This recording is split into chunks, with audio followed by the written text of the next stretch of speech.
देखिए, जब भी कोई ऐसी बड़ा एक्शन होता है और क्योंकि जो डोनाल्ड ट्रंप ने अपनी टैरिफ से किया है, ये कोई अर्थक्वेक से कम नहीं है इकोनॉमी के लिए। एक तो ज्योग्राफिकल अर्थक्वेक होता है जिसमें फिजिकल स्ट्रक्चर वगैरह गिर जाती हैं। ये टैरिफ जिस ढंग से उसने लगाया है वो एक तरह से इकोनॉमी के लिए अर्थक्वेक है। और एक जितना बड़ा अर्थक्वेक आएगा तो नेचुरली इकोनॉमी हिलेंगी, हिलेंगी तो गिरेंगी। तो वही रिएक्शन कल थे सारे विश्व में, चाहे वो इंडिया हो, चाहे वो चाइना हो, चाहे हांगकांग हो, चाहे यूरोप हो, और सभी की इकोनॉमी हिली है और इंडिया की इकोनॉमी में भी काफ़ी गिरावट आई है। लेकिन जैसे अर्थक्वेक के बाद होता है, आहिस्ता आहिस्ता रिकवरी होनी शुरू होती है, लोगों को समझ आने लगता है, लोग अपने आप को मजबूत करने की कोशिश करते हैं। तो वही इंडियन इकोनॉमी का है। आज थोड़ा सा सुधार है, लोगों को समझ में आ रहा है कि कितना नुकसान होगा और इसको एडजस्ट करना पड़ेगा। मेरा ऐसा मानना है कि जो डोनाल्ड ट्रंप ने अब किया है, एक तरह से ये ट्रेड वार शुरू हो गई है, क्योंकि एक कंट्री करता है और इतना बड़ा कंट्री करता है तो स्वाभाविक है दूसरा कंट्री भी उसके पीछे लगेगा।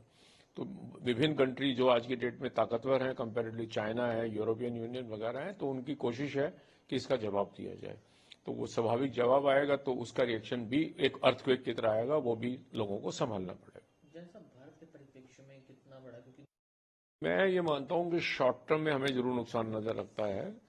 अगर आज की परिस्थिति को देखूं और ये मान के चलूं कि ये स्टेबलाइज हो जाएगी एज इट इज, जो चल रहा है, जो रेट बन जाएंगे, तो कुछ चीजों में हमें फायदा होगा और कुछ में नुकसान होगा। बहुत सारी आइटम अगर आप देखें जो इंडिया से अगर आज की डेट में 26% में जाती हैं और चाइना से 34 या 54% में जाती हैं, तो स्वाभाविक हम चाइना के मुकाबले में बेटर कंपटीशन में आएंगे। जो हम आईफोन आज की डेट में इंडिया में बना रहे हैं और वो अमेरिका जाते हैं, और जो चाइना से जाते हैं उसकी महंगे होंगे, तो नेचुरली वो आईफोन इंडिया में बनने शुरू हो जाएंगे। टेक्सटाइल जो है आज की डेट में अगर बांग्लादेश से जो जा रही है, जो बांग्लादेश का रेट टैरिफ का ज़्यादा आया इंडिया के मुकाबले में, तो स्वाभाविक है इंडिया को वो एडवांटेज हो सकता है। फिर भी लेकिन क्योंकि 26% अपने आप में बहुत बड़ी टैरिफ है, तो जो प्रोडक्ट हम आज की डेट में बेच रहे हैं तो वहाँ का जो कंज्यूमर है अमेरिका का, वो उसे खर्च नहीं, पैसे नहीं होंगे।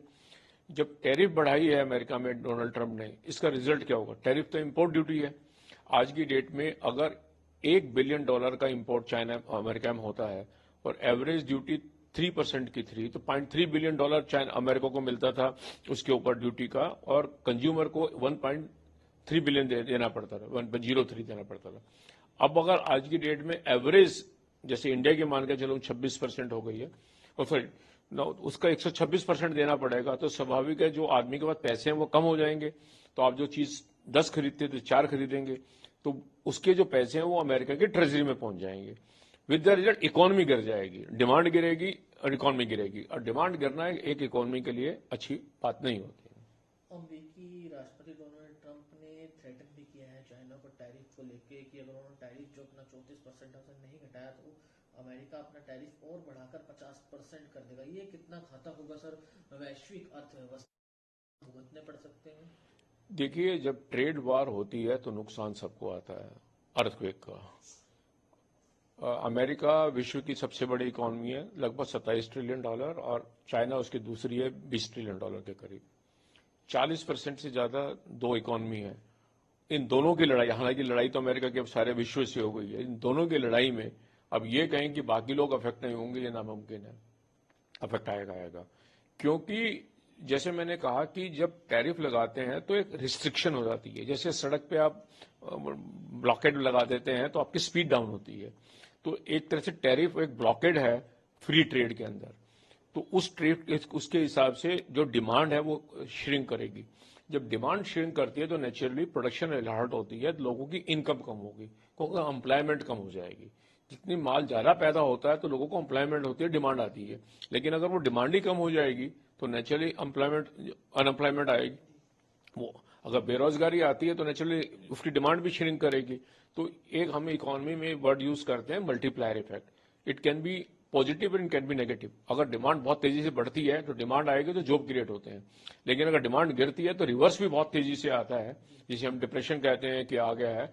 और जैसा लोगों को अंदाजा है कि जो विश्व की इकोनॉमी को 1930 में हुआ था और वो शायद दोबारा से हो जाए, और वो भी एक ट्रेड वार थी। तो वो मुझे लग रहा है कि वो खतरा जैसे लग रहा है कि अमेरिका कहता है मैंने ये लगाया और चाइना कह रहा है कि मैं आपके ऊपर लगाऊंगा, और डोनाल्ड ट्रंप ने फिर कहा कि मैं इसका फिर रिटेलिएटरी इम्पैक्ट लूंगा, तो इसका कहीं ना कहीं तो अब असर आएगा ही सभी की इकोनॉमी। देखिए, see what Trump has done is virtually an earthquake in the economy. You see, America's economy is the largest economy, and many countries are exporting to the U.S. Most of the countries, I believe, say the export, a lot of export goes to the U.S. So it is a retaliatory tariff. With the result now, there is what we call a fear that there can be a trade war. And if there can be a trade war, naturally you will see the prices and the values of the corporates and all those values will go down. And if those goes down, then obviously then there will be a slow in the economy.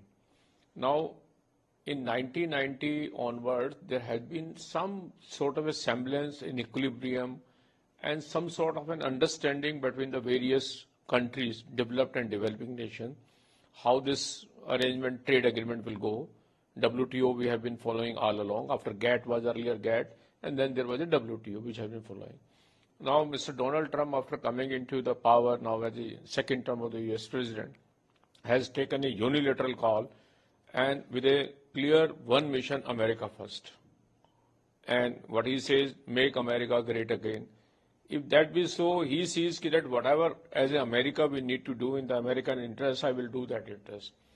I believe when you are a part of a society or it's a global part, you cannot take a unilateral stand that I will do whatever is in my interest, ignoring others' interests, because you have to live and there has to be a coexistence.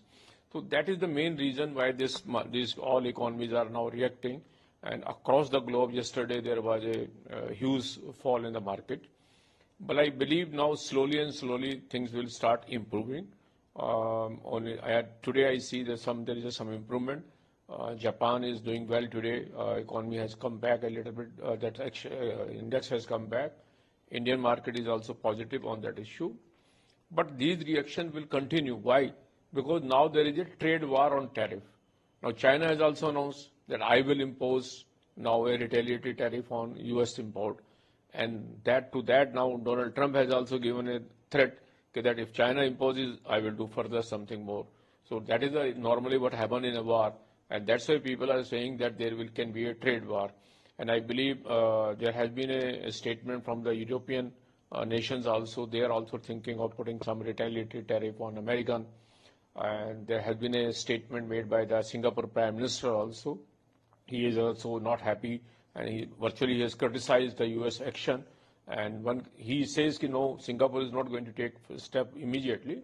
But over a period, yes, there will be a reaction and there will be some sort of a problem which is likely to arise, which normally arises in a trade war.